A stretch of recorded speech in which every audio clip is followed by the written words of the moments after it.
Indudablemente, digamos, un ingeniero, pues ante todo uno es un ser humano. Y como ser humano, pues también este tipo de preguntas más teóricas, que no están, por decirlo así, tan comprometidas con el valor de la eficiencia o la eficacia, sino con el valor de la verdad, como por ejemplo las preguntas teóricas, ¿qué es esto?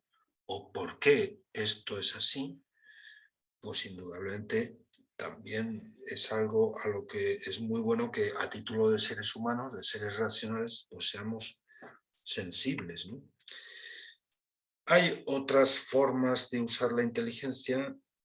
Algunos autores hablan de la inteligencia práctica, que tiene como valor de referencia el bien, ¿no? El buen práctico es digamos, la persona que, bueno, pues que fundamentalmente es sensible al valor del bien, que en el fondo es la forma práctica de la verdad, ¿no? Es la verdad que se debe hacer, o lo que en verdad debemos hacer. Eso es el bien. Indudablemente hay una proximidad muy clara entre lo técnico y lo práctico, ¿no? Y en el fondo también, pues claro, el técnico es alguien que se pregunta, por ejemplo, por el buen funcionamiento de una máquina, ¿no?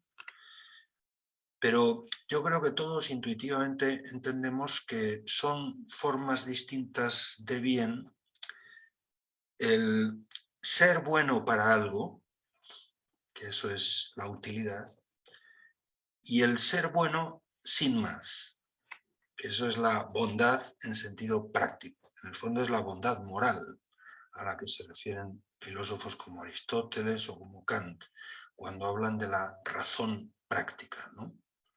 O del uso práctico de la razón.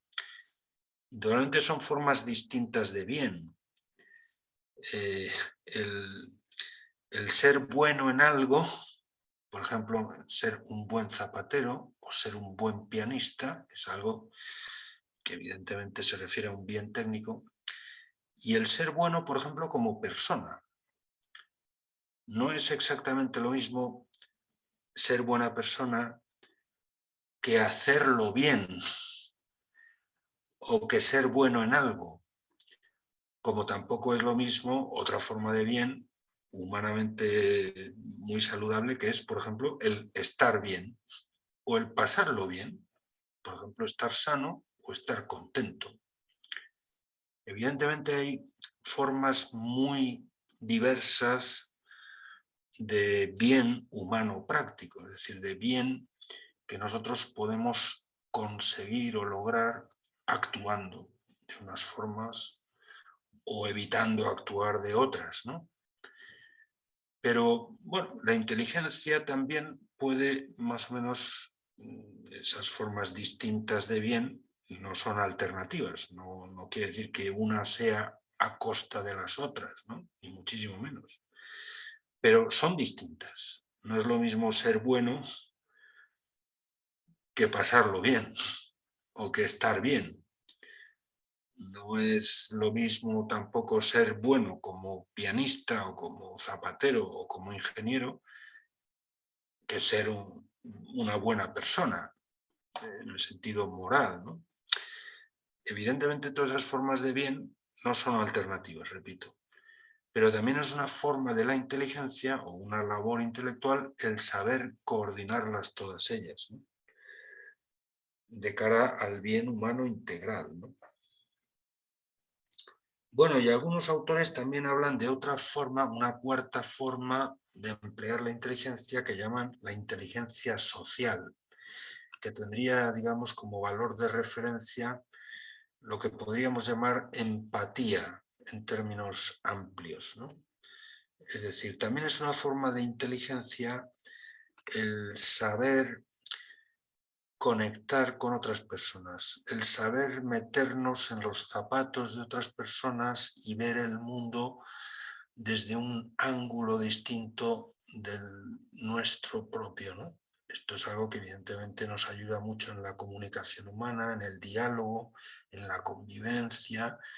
Bueno, evidentemente es una forma de inteligencia el saber empatizar o el saber comunicarnos o el saber relacionarnos, esto que llamamos inteligencia social, ¿no?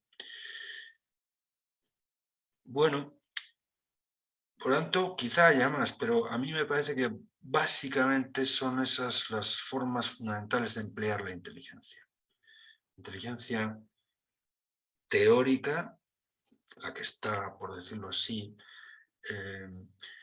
digamos, orientada a la verdad, la inteligencia práctica, cuyo valor de referencia es el bien, la inteligencia técnica, cuyo valor de referencia es la eficacia, y la inteligencia social, cuyo valor de referencia es la empatía, dicho en términos muy amplios, ¿no?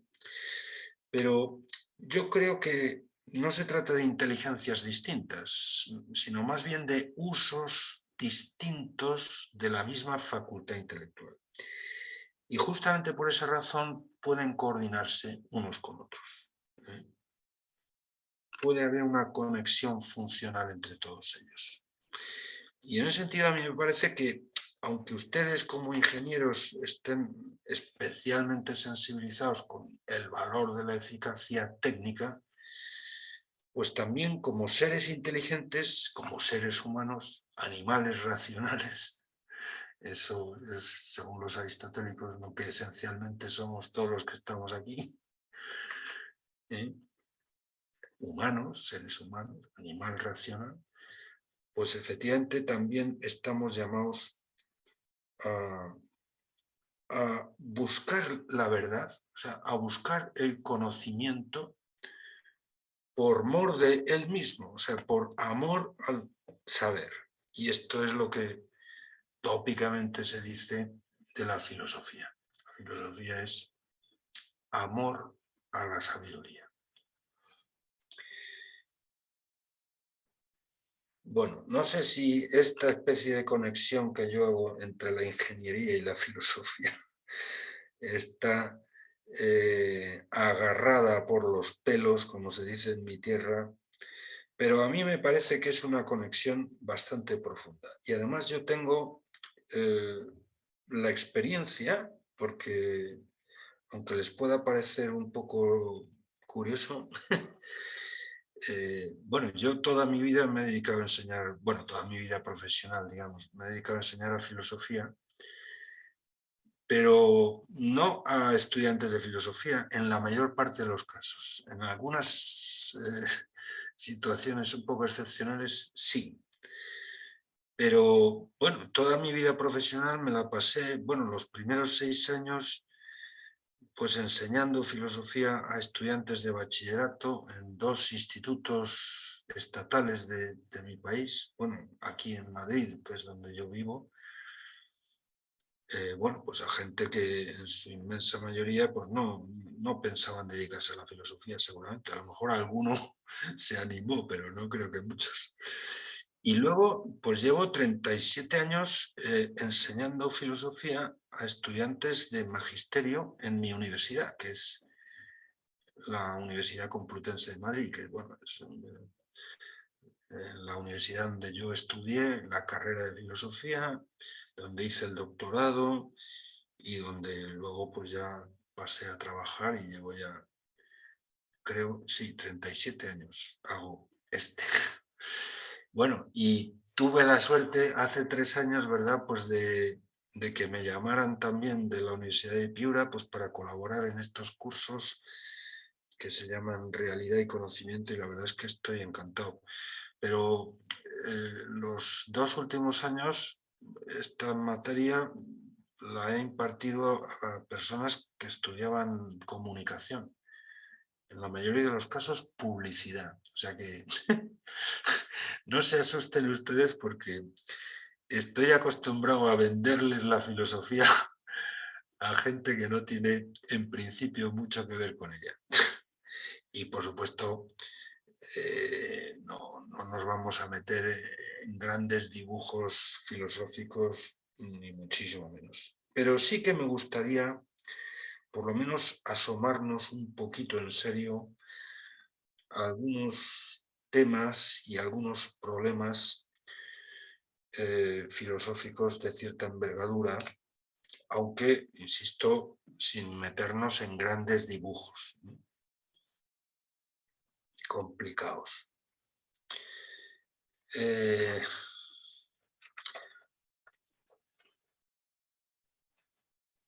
Les mencionaré, aunque solo sea de pasada un poco, al menos, bueno, de forma muy masiva, muy panorámica, ya digo, sin entrar en muchos detalles, lo que yo pensaba que pudiéramos tratar aquí, ¿no?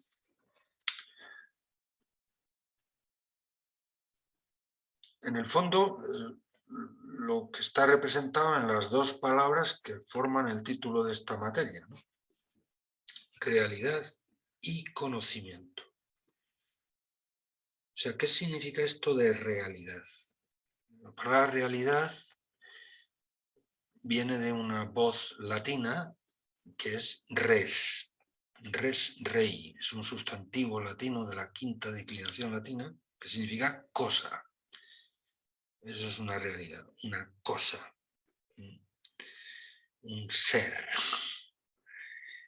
Según un filósofo del siglo XVI llamado Tomás de Vío, que era un cardenal de la Iglesia Católica, llamado Cardenal Cayetano, así era su sobrenombre, que es uno de los mejores comentadores de la obra de Tomás de Aquino, por lo menos a mí me lo parece. Pues él hacía una descripción muy masiva, pero creo que muy esencial, de lo que podemos entender por realidad. Y fundamentalmente lo definía, digamos, de manera negativa. Realidad es lo que se opone a cuatro cosas.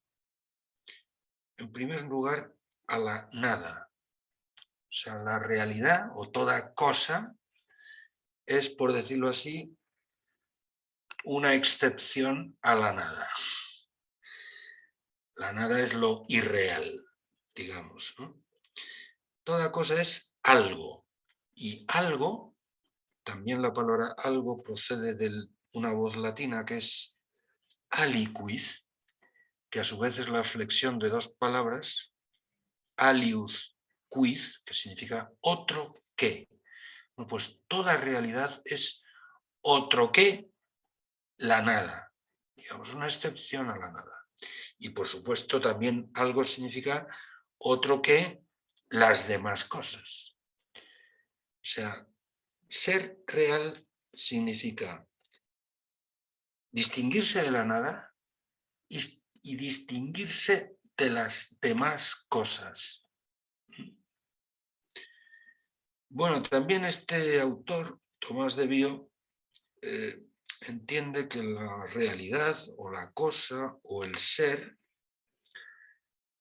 se contrapone a lo meramente pensado. Es decir, ser real significa no meramente ser pensado. Es evidente que hay realidades que son pensadas. Hay realidades en las que nosotros reparamos, que nosotros conocemos. Pero justamente lo que tienen de realidad es lo que tienen de además de ser pensadas. E incluso a pesar de ser pensadas.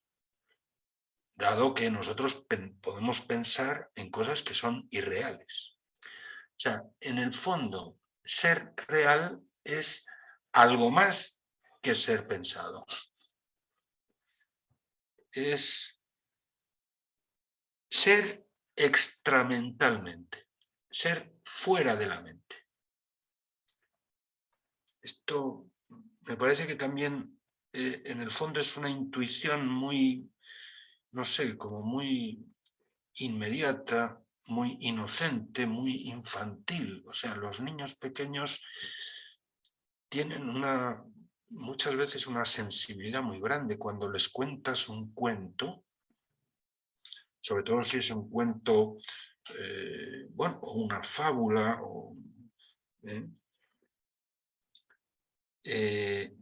Pues por preguntar al cuentista, a quien le cuenta el cuento, o a quien se lo lee, a su papá o a quien sea, ¿no? Oye, pero ¿esto es verdad? ¿Esto es real? ¿O es meramente una ficción? ¿Es meramente un pensamiento que ha tenido alguien? ¿Es una mente factura, digamos, algo que uno hace con su mente, ¿no? Bueno, pues en cierto modo lo que señala este Tomás de Bio es que lo real es lo que no se reduce meramente a ser pensado. También lo que no se reduce meramente a ser posible. Es decir, lo que hay, no simplemente lo que puede haber. O sea, real es algo que está más allá del pensamiento, más allá de la nada, más allá de la mera posibilidad. En el fondo lo que tiene un carácter efectivo, lo que es efectivamente, y en ese sentido también es algo que ha salido de sus causas, algo que ya no está meramente contenido en sus causas, ¿no?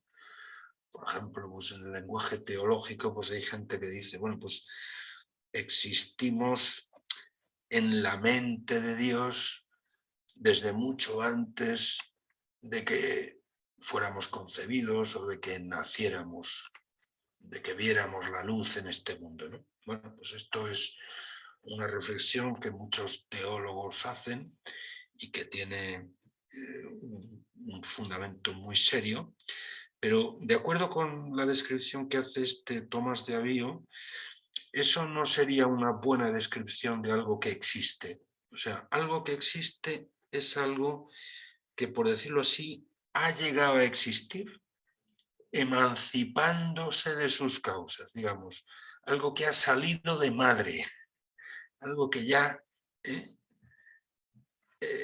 no está meramente contenido, por ejemplo, como una posibilidad o como una potencia dentro de su causa, sino algo que ya ha sido efectivamente causado, que ya es un efecto distinto de su causa. Bueno, estas tres notas, aunque sea, ya digo, de una manera muy masiva y panorámica, me parece que dan una cierta, no sé, una cierta idea de qué significa. Por supuesto, estamos solamente asomándonos a un tema que da para muchísimo. Realidad es algo efectivo extramental.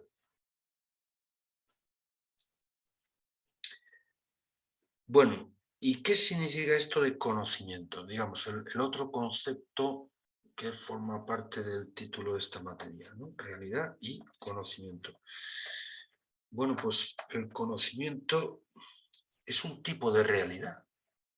Ciertamente el conocimiento no es una cosa en el sentido mostrenco que generalmente solemos emplear cuando decimos o hablamos de las cosas, lo que está ahí, mire usted, abra los ojos, esto es real. Bueno, pues el conocimiento tiene un tipo de realidad, o sea, es, pero con una realidad peculiar, no es una realidad cósica, por decirlo así, pero sí que es una realidad, o sea, realmente conocemos.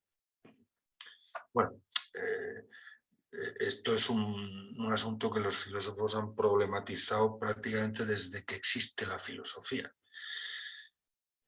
Pero los filósofos a veces tienen la manía de problematizar demasiadas cosas o problematizar demasiado las cosas que problematizan. Pero sin entrar en grandes dibujos, que por supuesto que los hay, pero no vamos a entrar en ellos. Yo creo que el común de los mortales, es decir, la gente normal, que normalmente no son filósofos, los filósofos a veces somos poco normales. Bueno, no sé si esto se puede decir así, pero es la impresión que yo tengo, sobre todo cuando escucho a mis colegas. Bueno, a lo mejor hasta a mí mismo también me afecta algo de esto, pero les puedo asegurar que yo intento ser una persona normal. Perdón el chiste, pero yo soy un gran admirador de Aristóteles, porque es un gran filósofo, pero les puedo asegurar que, en primer lugar, porque es una persona con un sentido común asombroso. Y a mí me parece que con sentido común, solamente con sentido común no se puede hacer filosofía. Pero sinceramente les digo que creo que tampoco se puede hacer filosofía en contra del sentido común o prescindiendo del sentido común. Y esto es un defecto, un peligro, una amenaza que pende sobre el gremio filosófico prácticamente desde que nació. Y además, según han ido pasando los siglos, y este gremio ya lleva en pie aproximadamente 26 siglos, pues tengo la impresión de que cada vez incurrimos más en ese peligro. O sea, cada vez los filósofos dicen cosas más disparatadas.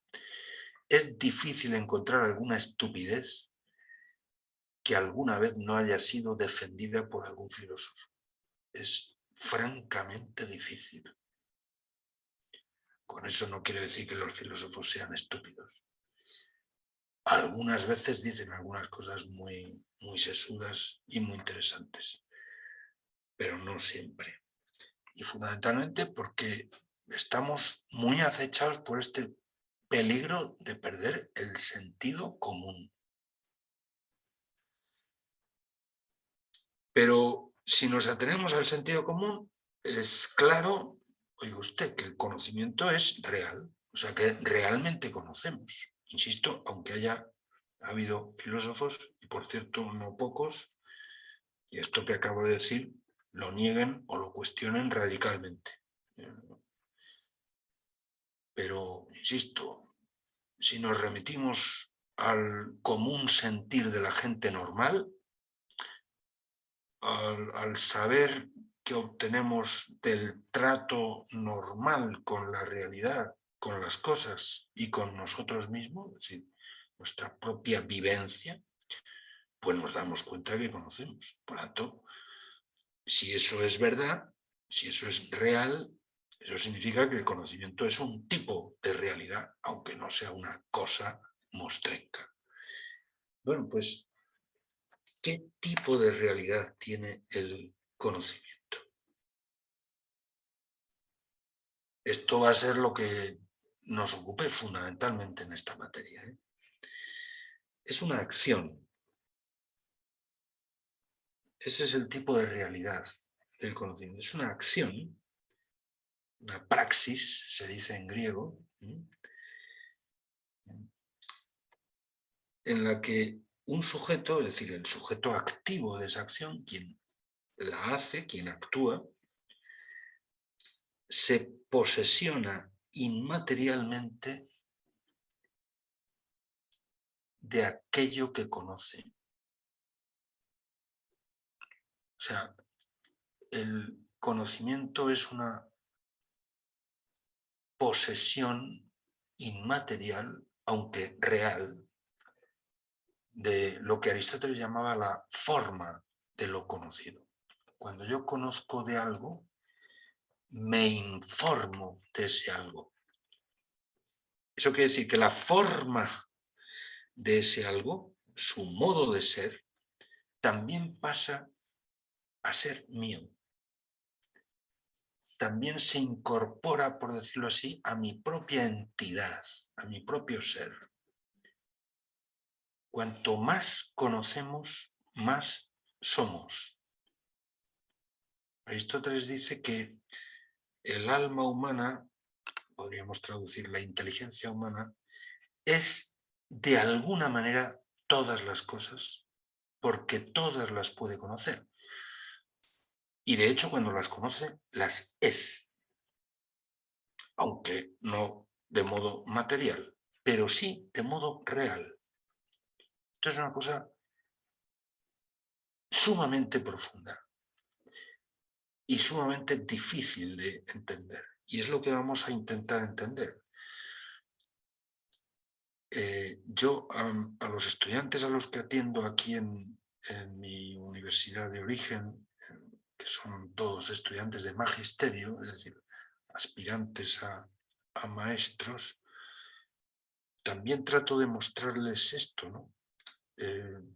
Un aspecto de la grandeza, digamos, de la magnitud que tiene la profesión de los maestros, la profesión para la que se están preparando ellos en su carrera, es esto, que realmente podemos contribuir al crecimiento de las personas en una forma absolutamente privilegiada, enseñándoles. Porque si les ayudamos, eso no podemos hacerlo una persona por otra. Yo no puedo saber por otro, no puedo aprender por otro, pero sí que puedo ayudar a que otra persona aprenda, a que otra persona entienda, a que otra persona sepa más. Pues estoy ayudando a que esa persona sea más. Es una idea de Aristóteles que me parece eh, sumamente interesante. Y además Aristóteles la argumenta con gran solidez. Vamos. Es una acción, insisto, que consiste en que el sujeto que actúa se informa de algo en manera tal que ese algo pasa a ser suyo. O sea, conocer algo es hacerlo mío, es asimilarlo, es informarme de ello. De tal manera que la forma de eso que conozco, al informarme a mí también, me conforma, me da una nueva forma, me enriquece, me supone un añadido, un incremento, obviamente no físico, un incremento, si quieren ustedes, metafísico, inmaterial, pero real, real. O sea, soy más. Bueno, esto que acabo de decir así, de manera prácticamente en croquis, vamos, esto es súper esquemático y tal, espero que tengamos ocasión de verlo con el detalle que se merece, porque me parece que es una cuestión muy interesante para cualquiera de nosotros. Estudiemos lo que estudiemos, ¿eh? Pero a título de estudiantes, o sea, personas que están ocupadas e interesadas en conocer, en saber más, me parece que esto es una cuestión de cierto relieve. Obviamente también nos importa y trataremos de acercarnos en serio a la cuestión de la verdad del conocimiento. La verdad tiene algo que ver con los dos extremos, digamos, con los dos conceptos que he mencionado, tanto con la realidad, la verdadera realidad de algo, como con el conocimiento. El conocimiento verdadero, claro, es el reconocimiento de lo que en verdad son las cosas. Es decir, es conocer su auténtica realidad. Bueno, vamos a asomarnos, claro, pues a cuestiones, yo creo que a ninguno de ustedes se le escapa, que son difíciles. Probablemente las cuestiones, digamos, que han ocupado más energías en el gremio filosófico, sobre las que han corrido auténticos ríos de tinta. Hay toneladas de literatura sobre cada una de estas cuestiones que acabo de mencionar así rápidamente. Y por supuesto nosotros vamos a intentar incorporarnos aunque solo sea casi como espectadores, no sé si podemos llegar a intervenir en esa conversación, que es una conversación que viene, ya digo, desde hace más de 26 siglos, ¿no? Pero por lo menos intentar desentrañar las hebras, los hilos fundamentales que, digamos, que forman la trama de esa conversación. Me parece que es muy interesante, aunque sea, insisto, en una forma muy panorámica y sin meternos en grandes dibujos, ¿no? ¿Qué significa ser? ¿Qué es el ser finito? ¿Qué es el ser infinito en caso de que lo haya?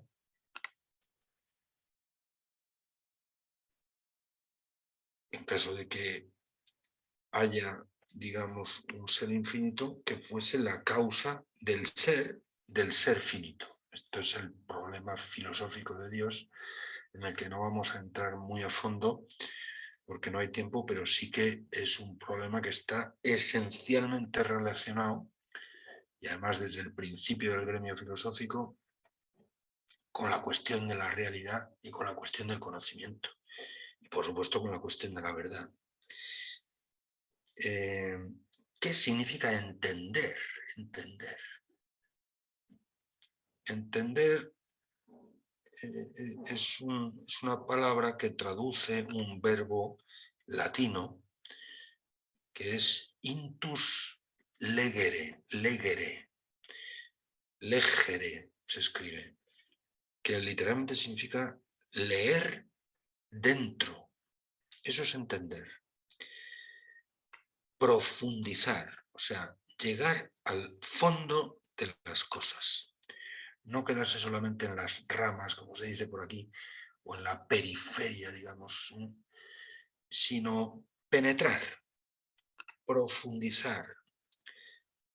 En filosofía, en lenguaje filosófico, ya está muy acuñada la palabra abstracción. Abstracción, abstraer, es la forma prototípica de entender. Es, digamos, captar dentro de las cosas su índole más profunda.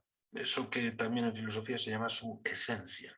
O sea, yo ahora mismo estoy viendo una mesa.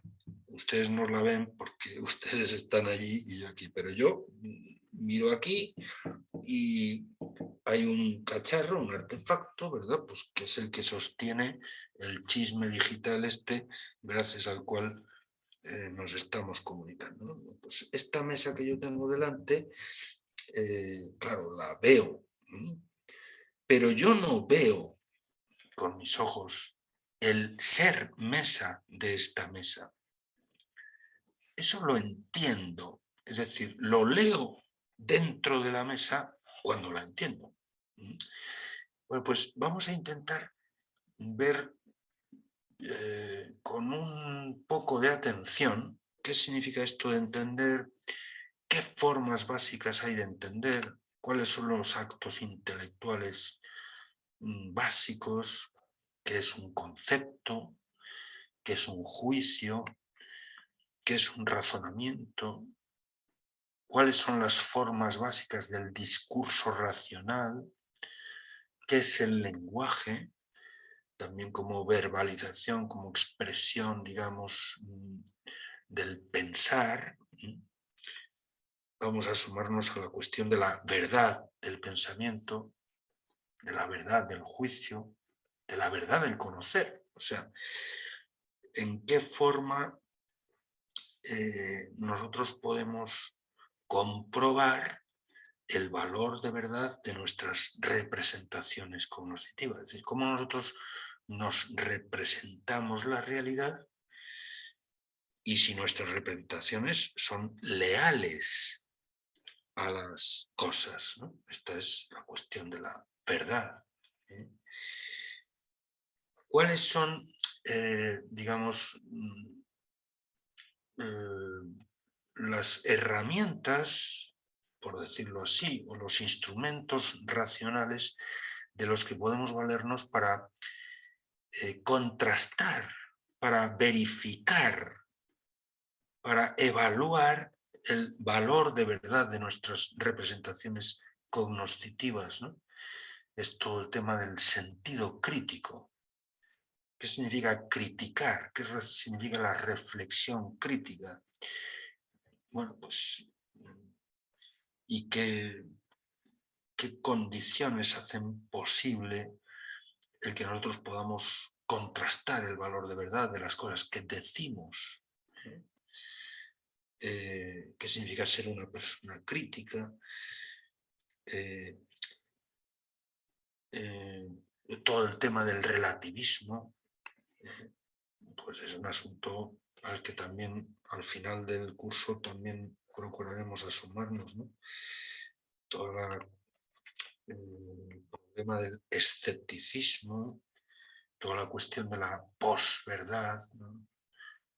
Lo que llaman ahora, bueno, desde hace ya unos años es una palabra que acuñaron los académicos de Oxford, un palabra infecto, por lo menos a mí me produce sarpullido, ¿no?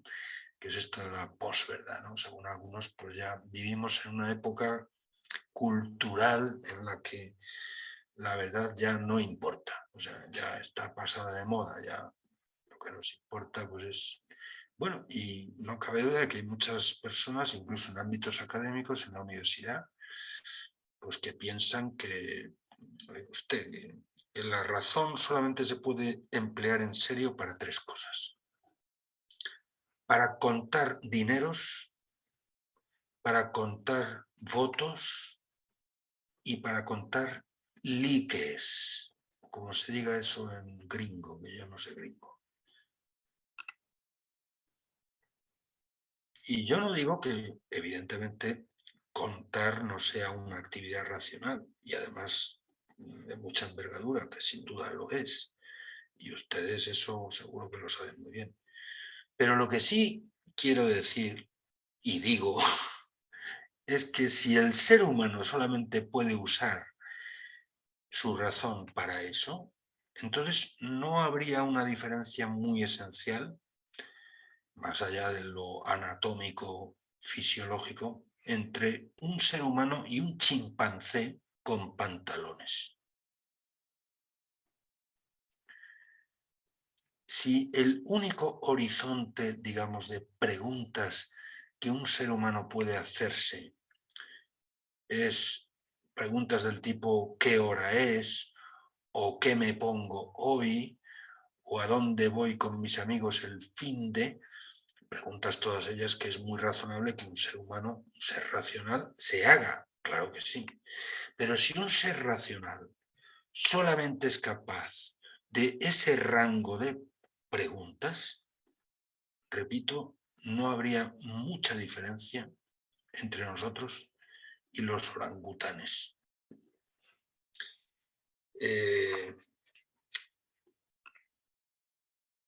Bueno, pues ¿qué interés básicamente puede tener esta materia? Dicho de una forma, yo diría, muy resumida o casi esquemática, ¿no? Pues en primer lugar, nos interesa a título de humanos, de seres racionales, o sea, de animales racionales. Repito que esa, a mí me parece, es hasta ahora la mejor definición que se ha dado de lo que somos los humanos. Animales racionales. Bueno, pues a título de racionales, pues a mí me parece que esto nos importa. Sócrates, bueno, Platón en un escrito en el que hace la alabanza de su maestro, y se llama así, Apología de Sócrates, ¿no? Es como la defensa que, bueno, pues que plantea Platón de su maestro Sócrates ante las acusaciones que le hicieron los senadores de Atenas, que como quizás sepan, le llevaron a una condena a muerte. Bueno, pues es un escrito verdaderamente precioso de apología de su maestro Sócrates. Platón bueno, probablemente evocando alguna de las enseñanzas que él recibió de Sócrates, pues dice esto, ¿no? No puede ser humana una vida no analizada, digamos, una vida no pensada, no examinada, una vida vivida sin más como viene. Una vida, digamos, vivida, bueno, pues imbécilmente, aunque uno se mueva mucho o haga muchas cosas o viaje mucho en avión, ¿no? Pero si uno alguna vez no se para a pensar, pues eso no es una vida humana, eso es mucho más propio de los ornitorrincos o de las hormigas, que también son muy laboriosas y se mueven constantemente, pero no de un ser humano, ¿no? Es una frase que se cita mucho de la apología. No es humana, no puede ser humana una vida no reflexionada, una vida no examinada, no pensada, vivida sin más, pues como viene, por la inercia del ambiente. Bueno, pues es evidente que si uno se para a pensar en serio sobre algunas cuestiones, por ejemplo, relativas a uno mismo, ¿no? Si uno se hace en serio una pregunta cuya formulación puede parecer muy frívola, incluso chusca, ¿eh? ¿Yo de qué voy? No sé si esta frase la entienden allá en el Perú, pero vamos, por lo menos aquí los muchachetes de mi país, esto es una cosa que muy frecuentemente se dice entre ellos. ¿Tú de qué vas? Bueno, pues es una pregunta que, aunque parezca muy elemental, es una pregunta, vamos, que lleva dinamita dentro. Realmente, si uno se asoma a esa pregunta en serio, le puede entrar vértigo, porque ahí está, no sé, ahí lo que pedimos es luz sobre cosas que a veces no son nada claras. Asomarse uno a su propia intimidad y ver, no sé, yo por qué estoy en el mundo, o yo qué pinto en la existencia, o para qué estoy aquí, pues son preguntas de una gran envergadura. Y justamente por su profundidad a veces puede dar un poco de vértigo asomarse a ellas. Bueno, por la idea de Sócrates, que en cierto modo Platón en su escrito reproduce, es esta, ¿no?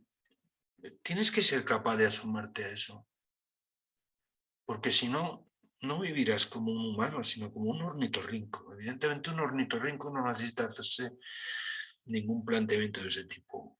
Y además vive su ornitorrinquez plenamente, ¿verdad? Pues sin pensar, sin analizar, sin reflexionar, sin preguntar, sencillamente dejándose llevar por las pautas que ya están genéticamente en su código genético, digamos, por el puro hecho de haber venido a la vida como ornitorrinco, pues ya tiene solucionada su vida. Lo único que tiene que hacer es dejarse llevar por...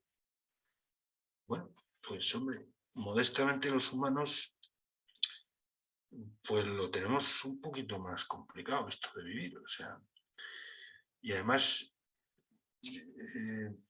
uno necesita saber lo que uno es para serlo.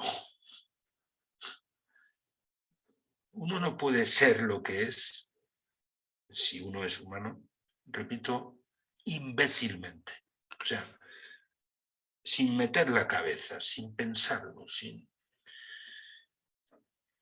Y eso tiene un riesgo, porque uno puede pensar equivocadamente, ¿no? Y además el ser humano tiene la posibilidad de convertir la idea que se hace de sí mismo en ideal de su existencia.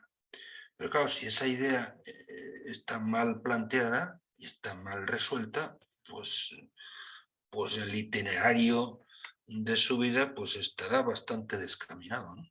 Desde luego, si una persona piensa, por ejemplo, que los humanos no somos más que,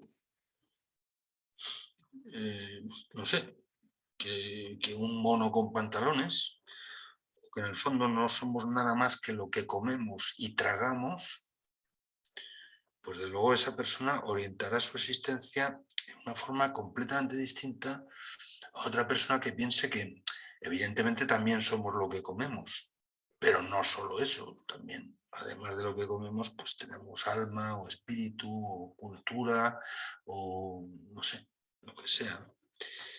Es decir, estos problemas aparentemente teóricos, filosóficos sobre el, no sé, el ser y el sentido del ser, por ejemplo, el sentido de la existencia humana, etcétera, pues no son tan lejanos a la realidad, digamos, no están tan en las nubes como a veces se suele decir, ¿no? De ninguna manera. Son luces o sombras que orientan o desorientan radicalmente el itinerario biográfico de cualquier persona. No digamos nada de la cuestión de Dios, por ejemplo. O sea, si Dios existe, aquí ha pasado algo realmente importante. Y si no existe, pues también ha pasado algo realmente importante. Y en cada una de esas dos posibilidades, por decirlo así, el panorama es muy distinto. Creo que no les estoy descubriendo nada que no sepan ustedes igual que yo.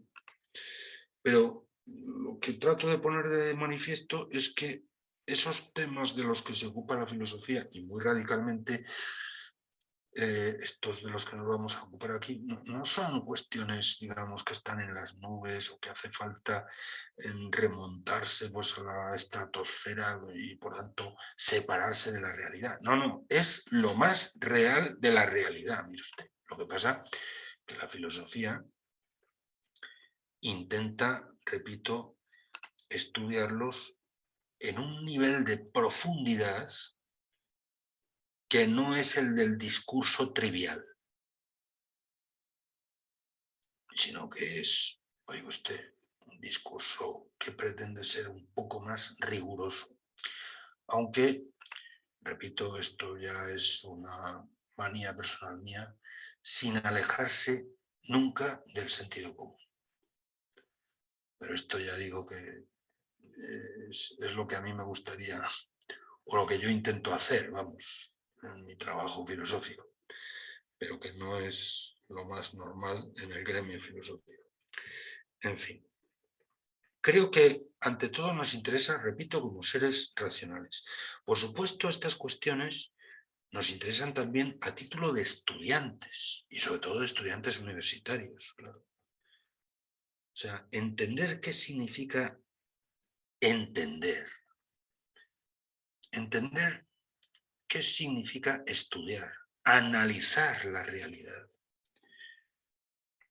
Cuestionarse si efectivamente la realidad puede ser analizada, en qué condiciones y además en cada caso con qué protocolos nosotros podemos analizar, podemos profundizar en las cosas, pues evidentemente es algo que a título de estudiantes y mucho más de estudiantes universitarios, es decir, con personas con estudios superiores, pues yo creo que nos interesa. Y yo diría que muy especialmente hoy yo noto el déficit de esto, si ustedes me permiten la impertinencia, en la universidad actual.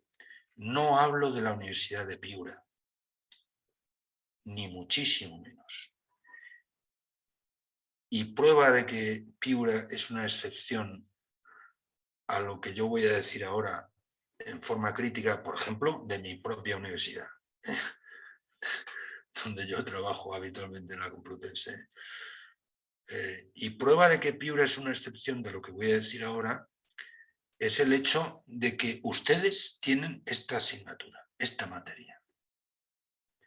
Y según creo, esta materia se tiene en todos los grados que se estudian en la Universidad de Piura. Me parece, vamos, yo estoy verdaderamente asombrado en buen sentido. O sea, realmente, no sé, me admira, vaya, que haya universidades, desde luego no lo veo ni mucho menos en Europa, ¿no?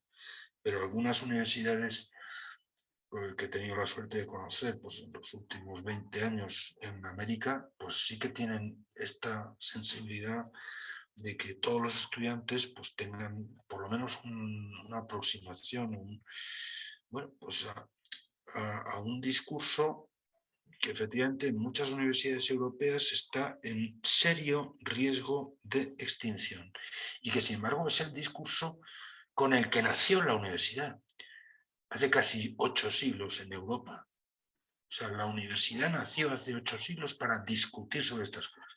Evidentemente ha llovido mucho desde entonces y se han ido incorporando, y es una cosa muy buena, pues otros temas, otras preocupaciones, otros argumentos que han enriquecido mucho la discusión.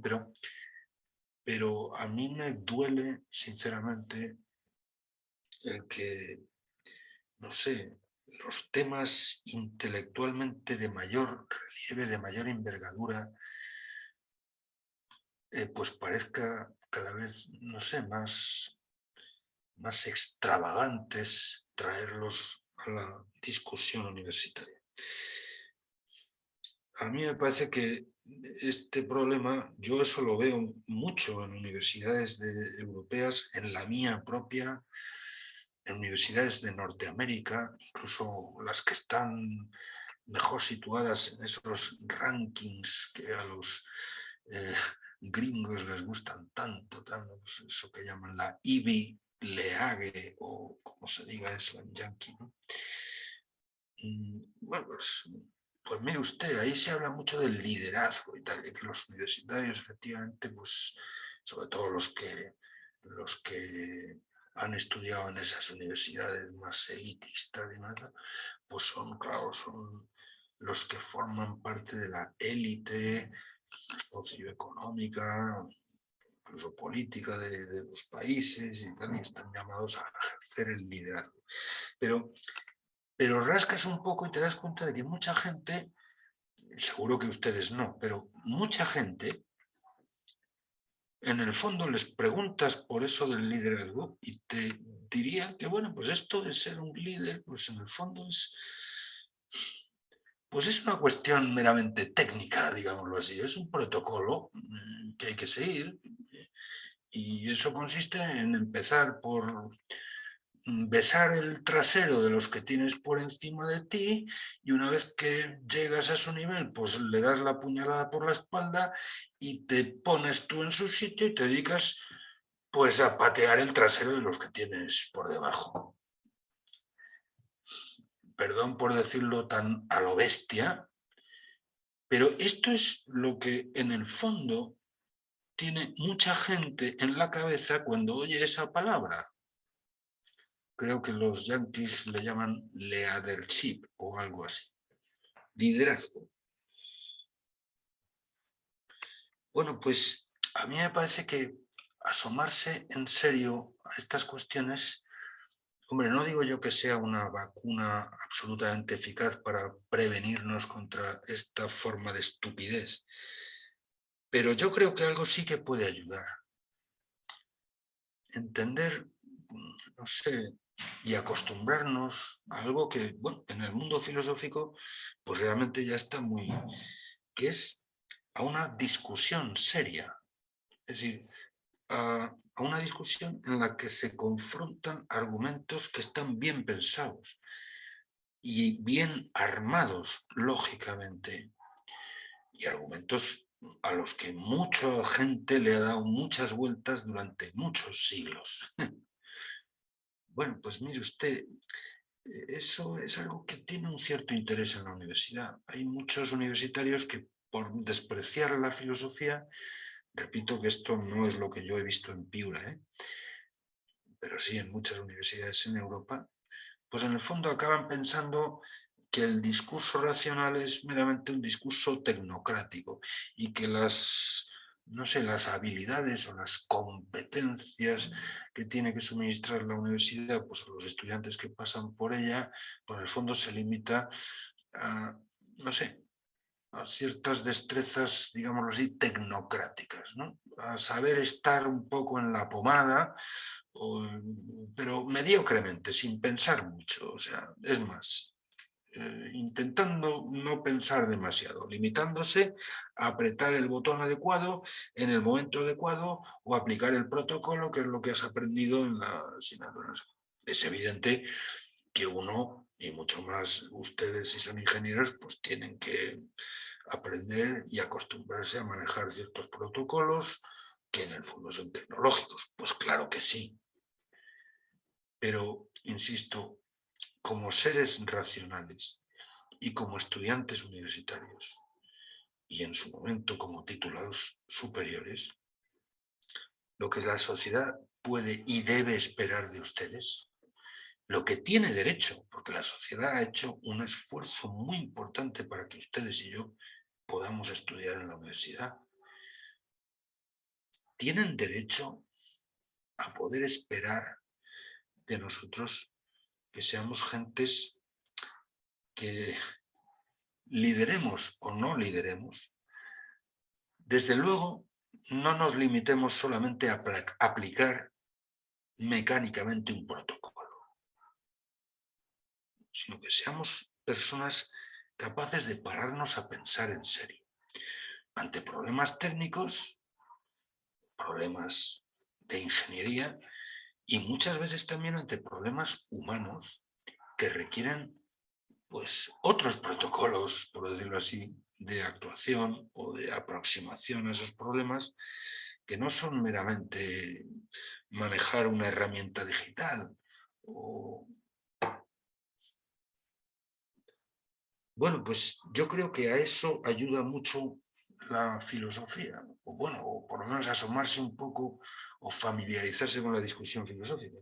Es familiarizarse con una discusión difícil, una discusión que requiere mucha atención, que requiere mucho estudio, que requiere profundizar, no meramente pasar el protocolo, ¿no? Bueno, y en ese sentido, pues también creo que una materia de estas características puede ser un complemento muy interesante a la formación que tienen ustedes, ¿no? Bueno, pues porque en último término el valor técnico de la eficacia, de la utilidad, pues solamente es un auténtico valor si es verdad. Esta es una reflexión que hacía un filósofo español hace casi un siglo, Ortega y Gasset. Hablaba mucho de la utilidad de nuestras utilidades. Y bueno, y hacía un poco esta reflexión. O sea, realmente lo primero que hace falta para que algo sea útil es que lo sea verdaderamente. Y la cuestión de la verdad no es propiamente una cuestión utilitaria o técnica, sino teórica. Incluso la pregunta más utilitaria y pragmatista que uno pueda pensar, ¿no? La pregunta por el ¿para qué? ¿Esto para qué sirve? ¿No? Pues mire usted, quien hace esa pregunta, lo que ante todo busca es una respuesta verdadera a esa pregunta. Y repito, la verdad en sentido estricto no es útil, no es un valor utilitario. Y sin embargo, es lo que avalora o da auténtico valor a todas nuestras utilidades, a todas nuestras respuestas a las preguntas utilitarias.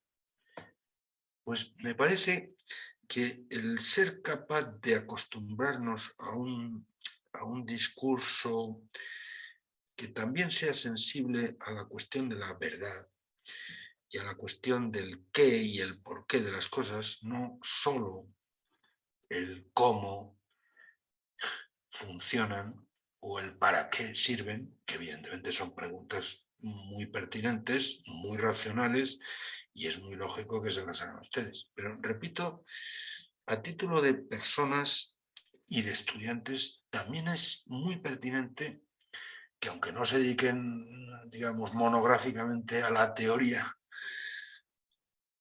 pues sean ustedes capaces de una cierta, no sé, inquietud teórica, ¿no?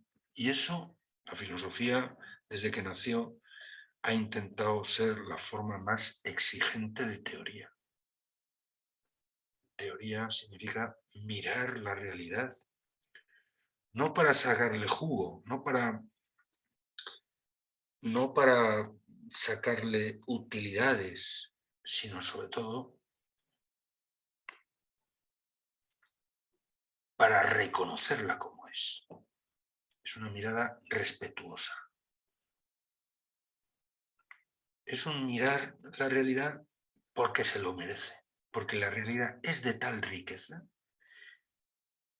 que el mirarla, el conocerla, el atender despaciosamente a qué son las cosas, es algo que siempre nos enriquece. O sea, la realidad es de tal riqueza que rebosa, enriqueciendo también a quien es capaz de retenerle una atención morosa, despaciosa, cuidadosa. Eso es la teoría.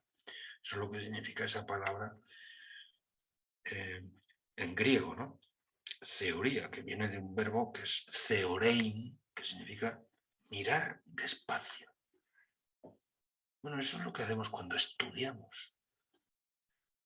Todos nosotros somos estudiantes, yo también lo soy, obviamente. Bueno, ya no tengo que pasar exámenes, gracias a Dios, pero bueno, mi trabajo en buena parte es estudiar, ¿no? Si no, a ver qué les voy a contar a ustedes. Pero todos los estudiantes, pues sabemos que algunas veces, bueno, pues nos puede la prisa o la urgencia, y a veces atropellamos una materia por la urgencia de un examen, pero todos distinguimos muy bien lo que es eso de lo que es estudiar. Y estudiar es meter la cabeza en lo que uno tiene delante, poner cariño, esmero, cuidado, y eso no se puede hacer a 100 por hora o 14 cosas a la vez. Uno tiene que concentrar la atención. Pues eso, de una forma u otra, la filosofía te obliga mucho a eso.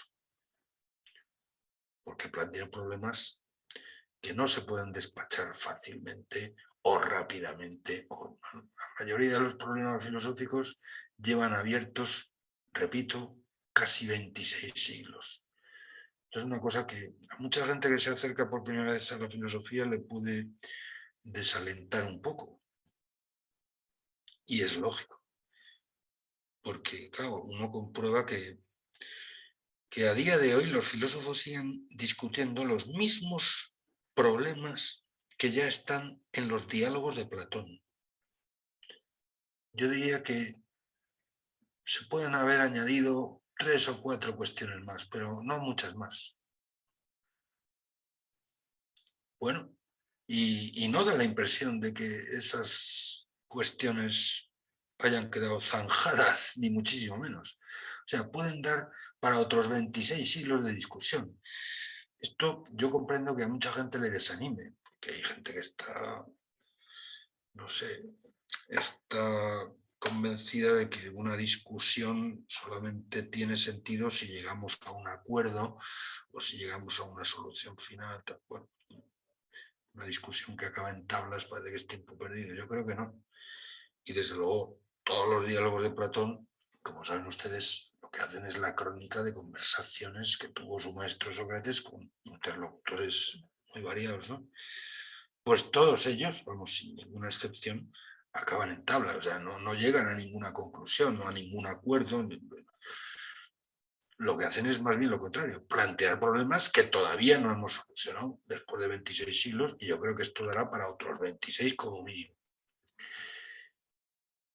Comprendo que eso haya gente que le desaliente. A mí, personalmente, más bien me alienta. Me parece que la discusión filosófica es tan apasionante, tan interesante, que sería una auténtica pena que se acabara. Bueno, esto admito que puede ser un poco extravagante y un poco normal, pero les hablo con toda sinceridad. O sea, realmente